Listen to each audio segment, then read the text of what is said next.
Welcome back to another log. So this is gonna be a little bit of a rant about something I've been thinking about a lot about, which is I'll call it the dual intentions of creating courses, educational products, experiences, so on and so forth. So the best way to explain this really is higher education, or like a standard college class. So when I was teaching psychology at CUNY, I taught a bunch of different courses, but Intro to Psychology was one.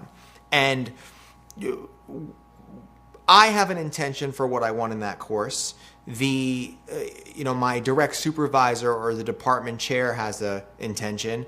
The university has an intention, and then the student has an intention. So you have these competing intentions for what this thing should actually be. So for example, when I started teaching Psychology 101, they said, teach the textbook. So they gave me a textbook, and I'm looking through it, and I'm like, this stuff it can be framed in such a way more exciting way. And that was always my thing. Like when I was teaching a class, I needed the people to be interested and engaged. So in order to do that, I would tell stories and come up with different dynamics and show how psychology is connected to their lives and so on and so forth. And at that time, I wasn't teaching for money. I was making more money playing poker. I teaching because I really loved psychology. I really loved teaching. And that was my intention. I wanted people to be inspired by psychology. That's why I brought a lot of energy in my classes and so on and so forth. And then slowly over time, I found that energy started to go away, which is why I stopped teaching. But the students in the class, there's a different intention. Some of them just want to, a lot of them are like, I just want to get an A. I want to get an A because this is how I'm going to get into nursing school.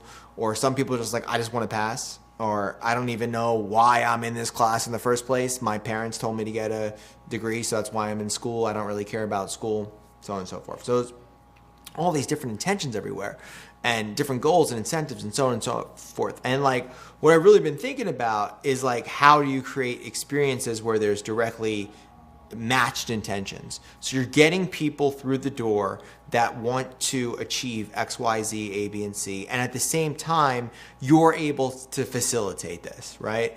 And how this extends to the marketing of the product, to the language in the product, to the type of people that you let into the program, so on and so forth. And one of the reasons why is I just looked at all of our programs, and like one of the more effective ones is our Pro Group, which is a program that we ran for School of Cards, my other company. And one of the reasons why it worked is because the intentions are aligned. This is what we are saying we help you achieve, and everybody in the program wants to achieve a similar set of goals, so it works.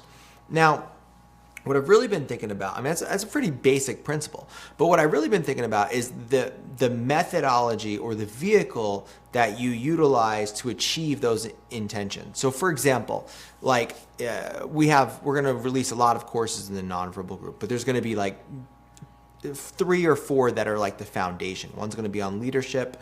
One's going to it's a behavioral leadership style thing. One's going to be called I'm not going to tell you the names. I'm going to hide them. But let's say one of the courses is dynamic presentation. It's a presentation course, right?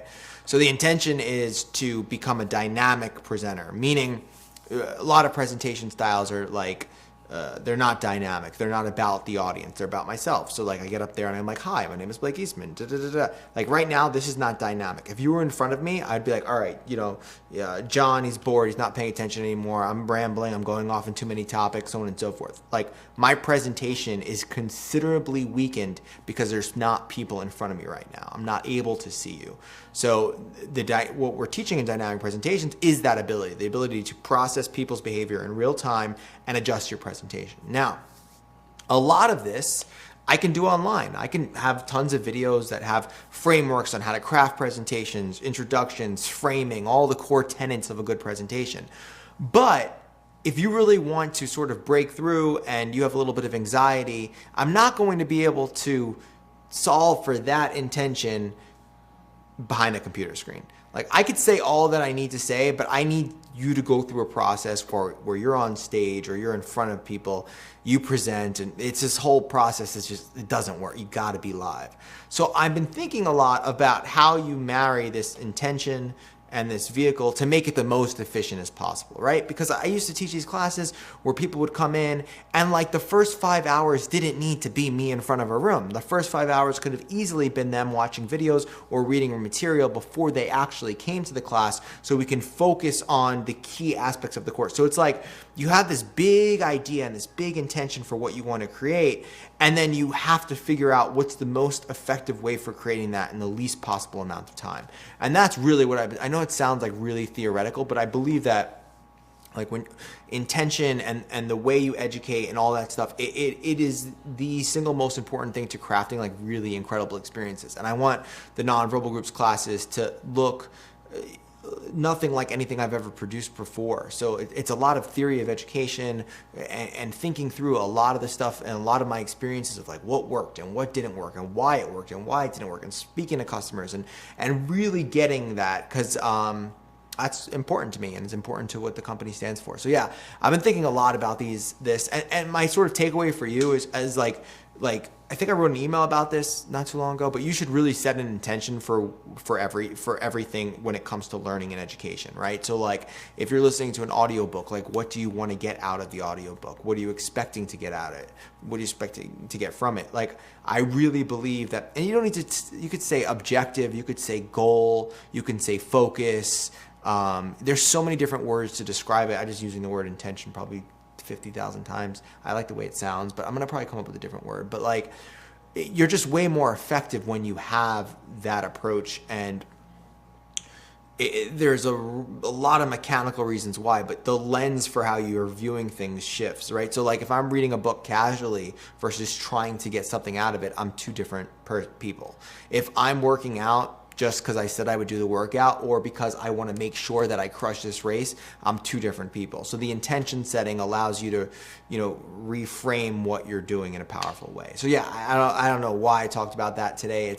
It's what I've been writing about and thinking about and so on and so forth. And, I'm creating a lot of really cool educational frameworks that I'm really excited about. So I just wanted to make a video to sort of discussing that. For my random end today, I recently bought that Lego typewriter. I was in Disney World. I purchased a Lego typewriter. It's this typewriter from Lego that you build. And every time I buy Lego products, it's this thing where it's like, I buy them and I'm like, oh, this is going to be so much fun. And then when I'm doing it, like you just read what to do and you do it. Like it's not, I like more of a creative thing. I think I'm going to get into something else because but it always happens. I always build Lego. I'm like, yeah, whatever. I built this thing. Like, I want to make my own creation. I don't want to build what somebody else designed for me because it's not that hard. But this Lego typewriter thing is pretty intricate. Like, if you mess up one placement of one Lego, you're screwed and have to go back and do it again. So it should be pretty interesting. Yep. That's about it. See you next week. Sorry for the random stuff, but hopefully it's helpful in some regard.